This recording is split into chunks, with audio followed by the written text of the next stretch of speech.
안녕하세요. 짤토리입니다. 영철하고 정숙, 형 끝까지는 몰라도 최종 커플은 될 수 있었는데, 그 기회를 영철이 날려버렸어요. 그래서 정숙의 이야기를 들어보면은 그 기회가 날아간 게 결국은 슈퍼데이트를 따기 위한 그 글짓기, 거기에서 영철이 아무것도 하지 않고 포기를 한 거, 그게 결정적인 사건이 돼버렸습니다. 그리고 그 사건으로 인해서 정숙이 슈퍼데이트권을 영철한테 쓰지 않고 다른 남출한테 썼죠. 영식. 그런데 영식은 정숙이 슈퍼데이트권을 나 말고 다른 사람한테 쓴 거를 자기를 위해서 그렇게 해준 거다. 나를 배려를 해준 거다. 그런 어이없는 상상을 하게 된 거고. 그리고 영철이 그 사건 이후에 정숙한테 대화를 안 걸어요. 말을 안 합니다. 거실에서 정숙하고 현숙이 대화를 나누고 있어요. 그때 영철이 뭔가 이 주변 둘러보고 싶다면서 옷을 쟁여가지고 산책을 하러 나가죠. 그리고 정숙 보고 거실에 있는 정숙을 보고서 대화하라고, 안 나와도 된다고. 결국은 혼자 가서 산책을 하겠다라고 얘기를 한 겁니다. 그리고 진짜로 혼자 나가서 산책을 해요. 정숙의 표정이 뭔가 그냥 다 체념한 듯한 표정. 이미 다 끝났다. 더 이상 미련이 없는 거예요. 특히 영식하고 데이트를 갔다 와서 영식이 했던 그 이야기들. 어떤 얘기냐?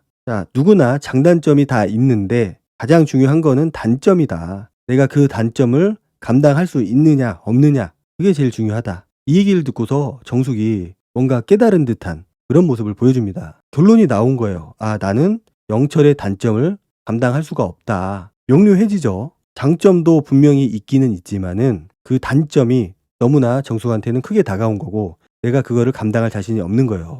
말로는 내가 그거를 담을 그릇이 못 된다라고 표현을 했지만은 맞는 말이긴 하죠. 그걸 다 내가 품을 수 없는 그런 사람이기 때문에. 그리고 그거를 담기 위해서는 엄청난 고통과 괴로움이 수반될 거라는 걸 알기 때문에 속이 썩어 문드러 가는 거는 정숙의 마음입니다. 그래서 정숙이 영철을 포기를 했었던 것 같고, 그런데 영철은 끝난 게 아니에요. 정숙을 위해서 뭘 해줄까, 어떤 이벤트를 할까, 이 생각만 하고 있더라고요. 중요한 거는 이벤트가 아니죠. 이벤트는 그냥 옵션일 뿐입니다. 옵션. 내가 이 사람하고 잘 돼갈 때 좀 이쁘게 마무리를 하기 위해서 내가 이 사람한테 주는 그런 옵션, 선물일 뿐이지 그게 어떤 결정적인 무기가 될 수가 없어요. 제일 중요한 거는 지금 저렇게 어떤 이벤트를 해줄까 고민하면서 수첩에 이거 쓰고 저거 쓰고 고민할 게 아니고 당장 정숙을 불러내서 대화를 하는 거죠. 오해가 있다면 오해를 풀어야 되는 거고, 중요한 거는 지금 어떤 일이 있었는지 영철한테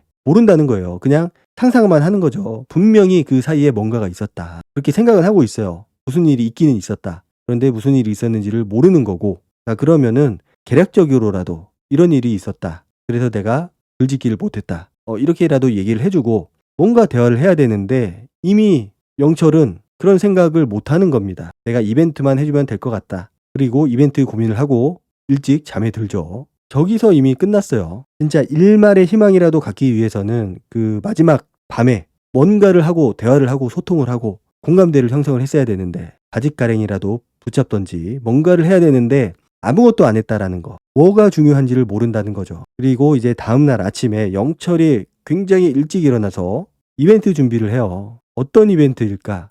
예고편에서 잠깐 나왔던 그 찜질방에서 입었던 옷, 그리고 양머리, 수건, 그리고 어디에서 가져온지 모를 그런 동물, 인형들, 그리고 김밥, 바나나, 정숙이 그동안 좋아했다고 얘기했던 것들을 다 준비를 해와요. 자기 딴에는 굉장한 이벤트였을 거라고 생각을 합니다. 그런데 저는 어떤 느낌이 들었냐? 이게 정숙을 위한 거기도 하지만은 이 본인 스스로의 만족감이 더 커 보였어요. 내가 이거를 정숙을 위해서 내가 했다. 야, 나 정말 대단하다. 임무 완료. 이런 느낌? 그러니까 이벤트라는 게 결국은 상대방 입장에서 상대방이 뭘 좋아할까? 어떤 걸 원할까? 거기에 맞춰서 해주는 게 이벤트지, 내가 하고 싶은 거 해준다는 거는 결국은 자기 만족밖에 안 되는 거거든요. 물론 그 노력은 가상하지만은 방법이 잘못됐고 타이밍이 잘못됐다. 정숙이 보면은 그 이벤트를 보고 전혀 놀라지 않아요. 감동받지 않았다라는 거죠. 왜냐? 본인이 원했던 거는 이게 아니거든요. 그렇게 감동적이지도 않고 약간은 조잡한 느낌? 뭘 말하려고 하는지 모르겠어요. 영철이 물어보잖아요. 우리가 했던 데이트가 어떤 데이트죠? 찜질방. 어떤 거 좋아한다고 했죠? 김밥, 바나나. 어떤 거 좋아한다고 했죠? 커피, 아이스 커피. 정숙이 당황해서 묻잖아요. 이거 저한테 물어보는 거 맞냐고. 그리고 이제 본인이 준비했던 거를 짜잔 하고 보여주는데 그 정숙의 표정이 뭐 이루 표현할 수 없을 만큼, 이루 말할 수 없을 만큼 약간 충격을 받은 듯한 그런 모습. 물론 내가 얘기해 준 거를 다 기억해 주는 거, 그거 자체는 굉장히 고맙지만은 그 기억해 준다라는 거, 내가 하는 말 모두를 다 기억을 해 준다. 그렇게 감동적이지만은 않을 것 같다, 정숙 입장에서는. 그래서 영철이 자기는 아무튼 이렇게 내 마음을 표현을 한 것 같다. 자, 정숙의 반응이 뭐라고 해야 될까? 뭐라고 말을 해야 될지 몰라 하는 느낌이 있어요. 자, 이거를 도대체 내가 어떻게 얘기를 해야 되나? 참 답답하고 우라통이 터지는 그런 느낌들. 굉장히 당황하는 표정이에요, 진짜로. 정숙이 저도 말해야 되는 거잖아요 라고 물어요. 영철은 말해도 되고 상관없다고. 정숙이 이런 거는 진짜 생각도 못했다고. 뭔가 감동을 받았다 이런 느낌이 아니에요. 그러면서 자꾸 시계를 보죠. 이러면서 굉장히 곤란한 느낌이었어요. 말로는 감동적이라고 얘기는 했지만은 표정이 말해주고 얼굴이 말을 해주죠. 자, 찜질방 데이트. 자, 그렇게 좋았던 기억도 아니고 오히려 안 좋았던 기억이에요. 찜질방을 가고 싶어 하지도 않았어요. 왜 찜질방에 가냐, 데이트인데, 이런 얘기도 했었고, 그리고 찜질방에서 영철의 그런 실망스러운 모습들을 봤기 때문에 본인 얘기만 하고, 그리고 관종 같은 모습을 봤기 때문에 거기에서 한번 엄청난 실망을 하고 재미없어 데이트 이랬잖아요. 그 정도로 실망을 한 데이트인데 뭐가 좋다고. 저거 보면은 좋은 기억이 나오겠어요? 안 좋은 기억들이 스멀스멀 기어 나오겠지. 영철 입장에서는 자기는 좋았겠죠. 그리고 바나나 좋아하는 거, 김밥 좋아하는 거, 그렇다고 저거를 떡하니 가져와서 저렇게 놓으면은 저게 감동적일까 과연? 한 번쯤은 이런 거를 생각을 해봐야 되는데 너무 정숙이 아니고 자기 자신한테 포커스가 맞춰져 있는 게 아닐까. 영철이 그러잖아요. 본인들이 했던 말들, 그러니까 정숙이 했던 말들 내가 다 기억할 거라고. 저 말이 그렇게 감동적이거나 설레거나 그런 말로 들리지가 않았어요. 정숙이 질문이 뭐였죠? 라고 물어보잖아요. 지금 집중을 못하고 있는 거예요. 머릿속이 너무 복잡한 거야. 그러니까 영철이 하는 얘기가 고지고대로 다 들리지가 않는 거고, 정숙이 그러잖아요. 내가 하는 말 다 기억 안 해도 된다고. 하지 말라는 거예요. 그래서 나는 다른 사람들 거는 하나도 기억을 못 하는데 정숙님이 하는 얘기만 기억한다. 나는 보여준다. 말을 함부로 하는 사람이 아니고 내가 행동으로 보여주는 사람이다. 그때 정숙이 영철한테 얘기를 합니다. 근데 특이하긴 하다. 영철이 그 얘기를 듣고 그 얘기 듣기 싫었다. 근데 하는 행동들이 일반적이지는 않아요. 젓가락으로 저렇게 식탁 치는 것도 그렇고 그 모습을 또 정숙이 유심히 지켜봅니다. 일반적으로 남자들이 하지 않는 행동들이에요. 그러니까 영철이 나 왜 특이하냐고, 나 열심히 살았다고. 이게 열심히 산 거하고는 상관이 없는 문제예요. 근데 정숙은 굽히지 않습니다. 근데 특이하긴 하잖아요. 근데 영철은 부정을 합니다. 나 안 특이하다고. 본인이 특이한 거 인정한다고 상철한테 그렇게 해놓고 인터뷰에서 이제는 나 특이한 거 인정할게요, 그 난리를 쳤는데 정숙 앞에서는 나 안 특이해요 이러고 있고, 결국은 그 얘기를 합니다. 내가 담을 그릇이 될까? 거절을 하는 거죠. 담기 싫다는 겁니다. 담을 그릇도 안 되고.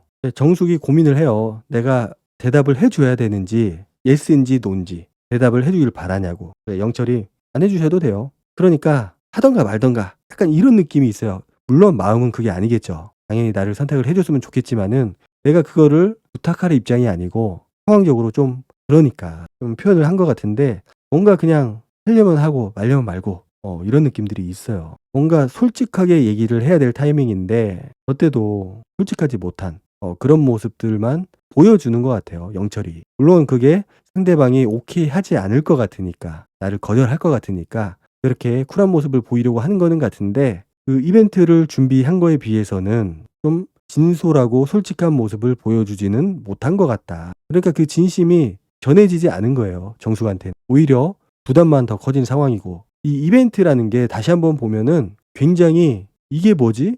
뭘 해주려는 거지? 라는 생각이 들 수밖에 없는 그런 이벤트잖아요. 차라리 진심을 담은 편지를 하나 좀 써줬으면은 다른 거 할 바에 그게 낫지 않을까. 영철 딴에는 최선을 다해서 뭔가 보여주려고 한 것 같은데 결과적으로는 오히려 더 이상한 사람이 돼버렸다. 그리고 다시 한번 영철이 준비했던 이벤트, 인형들이며 마실 거며 먹을 거며 찜질방 옷들을 한 번씩 쑥 다시 한번 둘러봅니다. 왜 이런 거를 했을까? 뭘 보여주려고 했을까라는 생각이 들었을 것 같아요. 나한테 이게 무슨 의미가 있지? 물론 영철이 왜 이렇게 준비를 했는지는 얘기를 했기 때문에 알았을 겁니다. 그렇지만 그게 마음에 와닿지 않은 거죠. 그러니까 영철이 그렇게 얘기를 해요. 나는 정숙님하고 있으면은 단순해진다. 마음이 차분해진다. 이 모든 게 자기 중심적이라는 거죠, 이게. 왜냐? 상대방이 나랑 있을 때 어떤 느낌일지, 어떤 기분일지 이런 것들에 대해서는 전혀 생각을 안 하는 것 같아요. 그냥 나는 정숙하고 있으면 내가 마음이 편해. 그러면서 자꾸 본인 얘기만 하거든요. 정숙에 대한 이야기를 거의 안 했던 것 같아요. 정숙도 그런 부분을 느끼고 있는 거고, 게다가 나는 정숙하고 있으면 마음이 편해. 글쎄요. 이게 어떻게 들릴까요? 상대방 입장에서. 그러면서 이제 겨울왕국에 대한 이야기를 합니다. 안나 얘기를 계속 하니까 정숙의 표정이 글쎄 제가 봤을 때는 별로 그렇게 좋은 표정은 아니었어요. 안나가 크리스토퍼를 만났을 때 그 얘기를 해줍니다. 트롤이라는 친구들이 있다고. 기억나냐고. 기억이 나도 안 나고 싶고 기억이 어쨌든 안 난다고 해요. 정숙의 표정은 이미 정리된 표정이었어요. 저때 표정이. 그 얘기를 들으면서 다시 한번 찜질방 옷을 쳐다봅니다. 그리고 멍 때려요. 멍 때려. 눈빛에 초점이 없어집니다. 그래서 정숙은 계속 그 얘기를 해요. 내가 과연 영철님을 담을 그릇이 될까. 거절은 확실해졌는데 이제 저렇게 간접적으로 거절 의사를 표현을 하는 겁니다. 자, 그런데 영철은 자꾸 다른 얘기를 해요. 나도 완벽한 사람이 아니다. 나 불안할 때 정숙님이 나 가라앉혀줬지 않느냐. 그러니까 여기서도 항상 중심은 납니다. 내가 불안할 때 정숙님이 나를 워워해줬다. 자, 근데 생각을 해보면은 영철이 정숙한테 해준 거는 아무것도 없습니다. 저 이벤트? 글쎄요. 저기 무슨 의미가 있을지 모르겠지만은 이벤트 말고는 해준 게 아무것도 없어요. 진짜 편했다니까요. 라고 하면서 약간 강요 같은 거를 합니다. 정숙 입장에서는 이해가 안 되죠. 내 생각은 왜 안 할까? 내 마음이 어떨지에 대해서는 왜 안 물어볼까? 자꾸 본인 감정에 대해서만 이야기를 합니다. 그래서 저 이벤트도 결국은 내 만족을 위해서 해주는 거예요. 내가 이거를 해주면은 정숙이 기뻐하겠지라는 생각을 한 거고, 왜 그렇게 생각을 했는지는 모르겠지만은 결국 나는 정숙을 위해서 이런 것까지 했다. 그것도 본인 스타일이잖아요. 이게 일반적이지 않은 스타일이고, 거기서 더 현타가 온 것 같아요. 정숙은 저 이벤트를 통해서 영철의 마음을 더 알고 감동을 받은 게 아니고 더 현타가 와가지고 멘붕이 온 것 같아요. 완전히. 그러면서 이제 어쨌든 고맙다고 30 넘어서 이런 이벤트를 해줬다. 자, 30 넘어서 약간 말에 뼈가 있죠. 30 넘어서 보통 성인 남자들이 하지 않는 그런 이벤트다. 애들이나 하는 이벤트다. 이런 느낌이 있었어요. 저는 왜 이런 이벤트를 했어? 라는 그런 느낌들도 있고, 무슨 말을 해야 될지 전혀 몰라 하는 굉장히 멘탈이 붕괴된 모습. 멘탈이 완전히 나가버렸어요. 정숙은. 그리고 정숙이 숙소로 가서 펑펑 웁니다. 진짜 많이 울어요. 글쎄 제가 저 눈물이 정확히 어떤 눈물인지는 알 수 없지만은 그냥 서글픔, 서러움, 자괴감 뭐 이런 눈물이 아닐까. 물론 영철에 대한 미안한 마음도 있겠죠. 안타까운 마음도 있고. 그렇지만은 내가 왜 이런 힘든 상황을 겪어야 될까? 이런 느낌들을 많이 받았습니다. 영철에 대해서 어떤 말도 하지 못하고 어떤 말도 이어가지 못해요. 그래서 결국은 그 한마디 합니다. 인터뷰에서 제가 이해하지 못할 만큼 더 높은 가치가 있는 사람이다. 내가 이해하지 못할 만큼 이해를 못한다는 거예요. 결론적으로. 높은 사람이다가 중요한 게 아니고 내가 이해를 못한다. 최종 선택에서도 굉장히 간결하게 정숙이 선택을 하지 않겠다고 얘기를 하죠. 자, 결국은 영철은 골든타임을 놓친 거고 그날 밤 모든 걸 다 해결했어야 돼요. 그리고 그 이전에 상처라고의 그런 일이 있다고 하더라도 본인이 어떻게든 시를 지어서 발표를 했어야 되고, 발표를 하지 않는 순간 그냥 이상한 사람이 돼버리는 겁니다. 거기에서 이미 마음 정리가 99% 된 것 같아요. 정숙도 영철을 밖에서 알아보고 싶다고 얘기를 했었는데 최종 선택을 할 의향이 충분히 있었다라는 거거든요. 그런데 영철이 그걸 날려버린 거고, 너무 본인 감정에 빠져 있어서 너무 본인 생각만 했기 때문에 결과적으로 이런 상황이 될 수밖에 없었다. 조금 더 다른 사람 입장에서 생각을 해보고 좀 남을 배려하는 그런 모습을 좀 보여주면 어떨까. 물론 그 이전에 본인 마음부터 먼저 좀 추스려야 되지 않을까 그런 생각이 듭니다. 아무튼 정숙이 눈물을 너무 많이 흘리는데 진짜 많이 안타까웠어요. 오늘 영상은 여기까지 하도록 하고 다음 영상으로 찾아뵙도록 하겠습니다. 감사합니다.